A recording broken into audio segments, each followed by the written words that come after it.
بسم اللہ الرحمن الرحیم۔ رسول اللہ صلی اللہ علیہ وآلہ وسلم نے ارشاد فرمایا، عید کی راتیں حدیث مبارکہ میں آتا ہے کہ حضرت ابو امامہ رضی اللہ تعالیٰ عنہ نبی کریم صلی اللہ علیہ وآلہ وسلم سے روایت کرتے ہیں کہ آپ صلی اللہ علیہ وآلہ وسلم نے ارشاد فرمایا کہ جس شخص نے دونوں عیدین کی راتوں کو حصول ثواب کی نیت سے قیام کیا، عبادت و ذکر و فکر کیا، تو اس کا دل اس دن تک نہ مرے گا جس دن دل مریں گے۔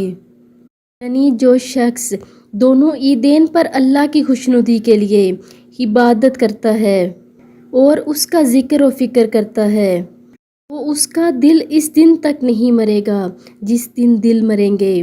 آپ لوگوں نے اس ویڈیو پر ضرور عمل کرنا ہے اور عیدین کو عبادت کرنی ہے، اور اسے آگے لازمی شیئر بھی کیا کریں۔